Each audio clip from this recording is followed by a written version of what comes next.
Hello friend, कैसे हैं आप सभी लोग। आप सभी की तैयारी कैसी चल रही है। सी टेट की, यूपी टेट की अभी बहुत सारी वैकेंसीज आने वाली है। हम सभी के लिए आप पहले से ही तैयार रहिए तो ज़्यादा अच्छा रहेगा आप लोगों के लिए भी। ठीक है, जिन लोगों का अभी सी टेट यूपी टेट कोई भी टेट अभी की नहीं हुआ है वो भी इन वीडियो को ज़रूर देखें, क्योंकि यूपी टेट में हिंदी का ग्रामर ऐसा ही पूछा जाता है जिस तरीके से मैंने आप लोगों को 2 सीरीज़ में हिंदी के क्वेश्चन आंसर कराए हैं। आप उन्हें अपने क्वेश्चन आंसर सीरीज से भी अपने आप को क्लियरिटी दे सकते हैं कि जैसे अगर आप लोग सबसे पहले आपको डिटेल वाली वीडियो पढ़नी है। आपके पास जो भी बुक है या आप लोगों ने कहीं से पढ़ा है, जो भी आप लोगों ने किया है, लेकिन उससे पहले आप हमारी डिटेल वीडियो पढ़िएगा, उसको समझिएगा। उसके बाद ही आप क्वेश्चन पेपर को सॉल्व कीजिएगा, क्योंकि डायरेक्ट क्वेश्चन पेपर सॉल्व करेंगे तो आप लोगों का ज़्यादा अच्छे से रिवाइज नहीं होगा, ना ही वो याद होगा। फिर आप लोगों को चीज़ों को रटना पड़ता है। रटने से अच्छा है कि आप उन्हें एक बार डिटेल पढ़िए, उनकी डिटेल्स पढ़िए ग्रामर की, फिर उसके बाद आप क्वेश्चन पेपर सॉल्व कीजिए। और साथ साथ में हम आपको जब क्वेश्चन पेपर सॉल्व करा रहे हैं तो उसमें जितने भी ऑप्शंस हो पहले आप उन्हें खुद भी सॉल्व करने की कोशिश कीजिए। जैसे कि अगर उसमें पूछा हुआ है कि कौन सा इन उच्चारण कंठ से होता है, अगर आपको उसमें से ऑप्शंस 4 दिए हुए हैं तो उन चारों का पता होना चाहिए कि कौन सा मूर्धन्य से होता है, कौन सा कंठ से होता है, कौन सा तालु से बोलता है। तो आपके एक ही ऑप्शंस में 4 ऑप्शन दिए तो 4 क्वेश्चन एक ही साथ तैयार हो जाएंगे। अल्पप्राण पूछे जाते हैं, अंतस्थ व्यंजन पूछे जाते हैं, ऊष्म व्यंजन पूछे जाते हैं। तो ये भी आप लोगों को अगर साथ साथ में याद करेंगे तो ज़्यादा अच्छा रहेगा आप लोगों के लिए। फिर आप लोगों को रिवाइज करने की ज़रूरत पड़ेगी जब आप लोगों का लास्ट टाइमिंग आपका नज़दीक होगा पेपर का। लेकिन इससे पहले आप डिटेल पढ़िए, फिर क्वेश्चन पेपर सॉल्व कीजिए। जितने आपके पास क्वेश्चन पेपर होंगे आप उन्हें भी कीजिएगा। नहीं, हम कोशिश करेंगे तो आप लोगों को पुराने प्रीवियस पेपर क्वेश्चन और प्लस जिस तरीके की क्वेश्चन जहाँ तक वो पूछ सकता है वहाँ तक हम पूरा करने का आपको प्रयास कर रहे हैं। लेकिन उसके लिए आप लोगों को हमारा भी साथ देना होगा। चैनल को सब्सक्राइब भी करना होगा, शेयर और लाइक करना मत भूलिएगा।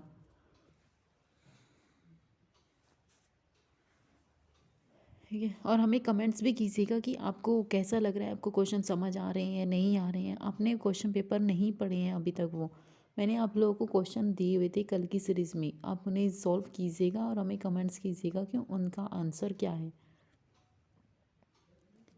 क्योंकि हम अपनी नेक्स्ट वीडियो में जब क्वेश्चन सीरीज़ आएगी तब आप लोगों को उसमें बता देंगे। ठीक है, अभी हमने आप लोगों को बीच पे ये भी बताया था कि हमें इस चाइल्ड डेवलपमेंट वाली, यानी कि जो इसमें बच्चे वाला आता है बाल विकास और अध्यापन, इसके लिए भी आप लोगों को बीच में वीडियो देनी है, पूरा डिटेल्स के साथ पढ़ानी है ताकि आपका कोई भी क्वेश्चन गलत ना हो सके।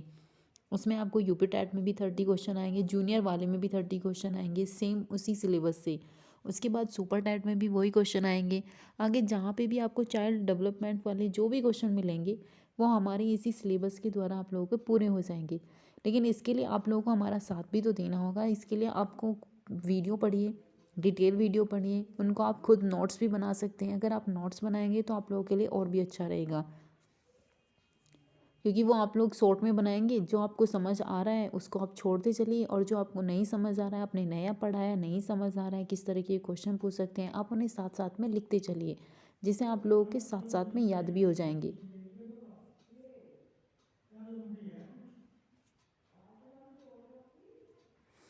ठीक है, तो ये हमारा अभी कौन सा है, बाल विकास का सिलेबस है। हमें क्या क्या ऑप्शंस क्या पढ़ना है, क्योंकि अगर हम सिलेबस को पूरा आधार मानकर पढ़ेंगे तो ज़्यादा अच्छा रहेगा। इसमें सी टेट हो, यूपी टेट हो, या फिर कोई भी अदर स्टेट का टेट होगा, सुपर टेट हो गया, हर किसी का जो चाइल्ड डेवलपमेंट का जो सिलेबस आता है वो एक जैसा ही होता है। अब यहाँ देखिए, यहाँ पे हम सबसे पहले क्या पढ़ाएंगे आपको, बाल विकास के बारे में।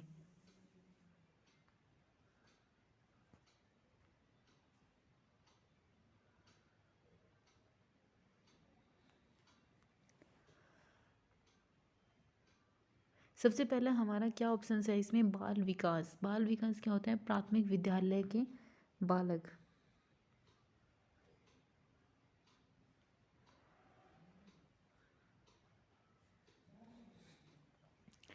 इसमें सबसे पहला ऑप्शन आपका है विकास की अवधारणा और अधिगम के साथ उसका।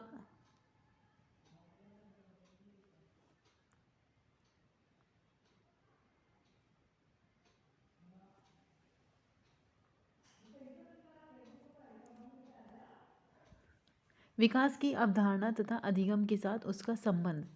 बालकों के विकास के संबंध, आनुवांशिकी और पर्यावरण का प्रभाव, सामाजिकीकरण प्रक्रियाएं, सामाजिक विश्व और बालक। आपको पूरा जितना भी सिलेबस इन लोगों ने दिया है, जितने भी इसमें राइटर्स होंगे, उनकी थ्योरी, उनके किस तरीके से क्वेश्चन पूछा है, किस तरीके के क्वेश्चन आज तक आए हैं, कैसे पूछ सकता है, ये सारे हम आपको यहाँ पे ही कराएंगे। उसके बाद क्या है, पाइगेट, कोलबर्ग्स, वाइगोत्स्की, निर्माण, विवेचित संदर्भ, बाल केंद्रित और परगामी शिक्षा की अवधारणाएं, बौद्धिक के निर्माण के लिए बहुआयामी बौद्धिकता, भाषा और चिंतन, समाज कल्याण के लिए लिंग। इसमें से आपको 2-3 क्वेश्चन जरूर मिलते हैं इसी पे से ही। शिक्षार्थियों के मध्य व्यक्तिगत विभेद, भाषा, जाति, लिंग आधार, अधिगम के लिए मूल्यांकन, अधिगम के लिए मूल्यांकन के बीच अंतर बताइए। उसके बाद शिक्षार्थियों की तैयारी के स्तर पर मूल्यांकन कक्षा के शिक्षण के लिए उपयुक्त प्रश्न तैयार करना बताइए। किस तरीके के क्वेश्चन तैयार किए जाते हैं, कौन सी हमारी थ्योरी होती हैं, कौन सी नहीं होती है, ये भी आपको पता होना चाहिए सारा। जब हम सिलेबस ही कर रहे हैं तो फिर ये भी सब चीज़ें एक साथ ही आ जाती हैं। उसके बाद हमारा सेकंड क्या है, समावेशी शिक्षा की अवधारणा और विशेष आवश्यकता वाले बालकों को समझना। गैर लाभप्रद तथा अवसर वंचित शिक्षार्थियों सहित विभिन्न पृष्ठभूमियों में आए शिक्षार्थियों की आवश्यकताओं को समझना कि अलग अलग क्षेत्र से लोग आते हैं, अलग अलग पृष्ठभूमि होती है, अलग सोसाइटी होती है, अलग एनवायरनमेंट होता है। तो हमें उन शिक्षार्थियों के साथ, उन शिक्षार्थी होने के साथ, मतलब उनके साथ किस तरीके का व्यवहारिक टीचर को करना चाहिए। क्या उन्हें अलग अलग बैठा देना चाहिए, क्या उनकी भाषा के आधार पर अलग अलग रूम होने चाहिए, या फिर उन्हें नहीं प्रोवाइड करना चाहिए एजुकेशन, या उन्हें स्कूल में एडमिशन नहीं दिलवाना चाहिए। बहुत सारे इस तरह के क्वेश्चन आपको सीटेट में मिलेंगे। यूपी टेट में डायरेक्ट थ्योरी पूछता है कि थ्योरी किसने दी थी, इसका किसके साथ संबंध है।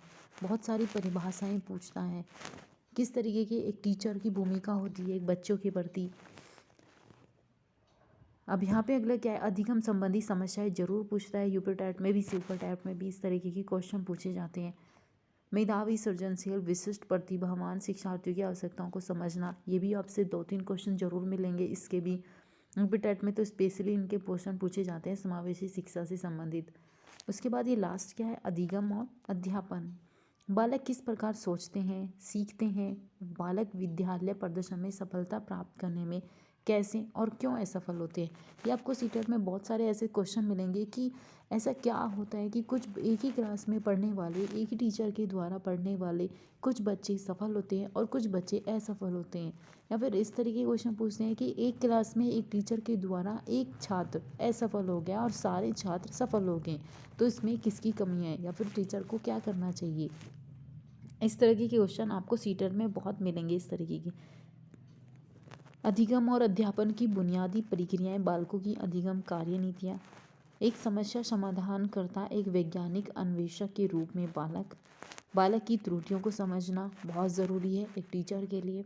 बोध और संवेदनाएं, प्रेरणा और अधिगम में योगदान देने वाले कुछ कारक। ऐसे बहुत सारे क्वेश्चन आपको मिलेंगे ज़रूर। निजी और पर्यावरण, एनवायरनमेंट से संबंधित क्वेश्चन बहुत मिलते हैं टीचर से। और जब भी आपको टीचर से और स्टूडेंट के बीच में क्वेश्चन पूछेगा तो उसमें ज़रूरी नहीं कि बाल विकास में ही क्वेश्चन पूछेगा। वो आपके एसएसटी में पूछ सकता है, एनवायरनमेंट में पूछ सकता है, इंग्लिश पैडागोजी में पूछ सकता है, हिंदी में पूछ सकता है, मैथ में भी पूछे जाते हैं। तो इसलिए अगर आपकी सीडीपी अच्छी है और सीडीपी को आप समझ रहे हैं कि कहाँ पॉजिटिव सेंस है, कहाँ नेगेटिव है, कहाँ हमें इस वे को नहीं चुनना है। क्योंकि सीटेट में क्या होता है कि वहाँ पे 2 ऑप्शंस तो बिल्कुल नेगेटिव होते हैं, लेकिन 2 ऑप्शंस ऐसे होते हैं जो बिल्कुल पॉजिटिव होते हैं। लेकिन उन पॉजिटिव में भी एक सुपर पॉजिटिव होता है जिसकी आपको वहाँ से अलग निकालना है। उन 2 ऑप्शंस में थे, आपको एक ऐसा ऑप्शंस निकालना है जो बिल्कुल सही होता है, सटीक होता है कि हाँ ये ही होना चाहिए। तो लेकिन उसके लिए आपको पहले डिटेल वीडियो पढ़नी होगी, पूरा सिलेबस के आधार पे आपको हम समझाएंगे। उसके बाद क्वेश्चन भी कराएंगे, किस तरीके के आपके क्वेश्चन पूछे जाते हैं और किस तरीके के नहीं। जहाँ तक भी संभावना हो सकती है हम वहाँ तक प्रयास करेंगे आपके साथ। उसके साथ आपके पास जो भी पेपर है, पुराने पेपर हैं, जहाँ से भी आपको पेपर मिलते हैं उनको सॉल्व कीजिएगा साथ साथ में। उसके बाद आप ये देखिए कि आपके स्कोर में कुछ गेन हो रहा है, आपका स्कोर बढ़ रहा है नहीं बढ़ रहा है। जितना स्कोर बढ़ेगा आपको वहाँ उतना ही अच्छा फील होगा, क्योंकि आपकी जितनी कम गलतियाँ होंगी आपका स्कोर अच्छा रहेगा। ठीक है। और इसके साथ साथ में आपकी इंग्लिश वाला जो पेडागोजी 15 नंबर के आते हैं, हिंदी में 15 नंबर के आते हैं, एसएसटी में भी 15 नंबर के आती हैं, एनवायरनमेंट में भी कभी कभी 10 से 15 देते हैं, मैथ में भी ज़रूर आते हैं।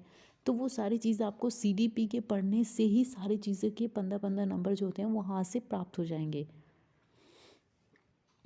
अब इसमें देखिए बोधगम्य है, कुछ निजीकरण है, एनवायरनमेंट है, इनसे संबंधित बहुत सारे अलग अलग क्वेश्चन आते हैं। ये हमारा पूरा सिलेबस है, इसको पढ़िएगा। सिलेबस को पढ़ना भी ज़रूरी है, कहाँ से क्वेश्चन आते हैं ये हमारी जिम्मेदारी है कि हम आपको सिलेबस के आधार पर पढ़ाएंगे, प्रिपेयर कराएंगे, पूरा समझाने की कोशिश करेंगे। लेकिन आप हमें कमेंट्स भी कीजिएगा कि आपको समझ आ रहे हैं, क्वेश्चन समझ आए नहीं आए, आपने सॉल्व किए नहीं किए। उसके साथ आप हमारे चैनल को लाइक ज़रूर कीजिएगा। ठीक है। उसके साथ साथ आपको हमारे चैनल को लाइक भी करना होगा, शेयर भी करना होगा। लाइक ज़रूर कीजिएगा, बहुत ज़रूरी है। ठीक है। उसके बाद आप शेयर ज़रूर कीजिएगा उन लोगों को जिन लोगों का अभी पेपर है और जो पेपर की तैयारी कर रहे हैं अभी, ताकि उनको यहाँ से कुछ हेल्प मिल सके।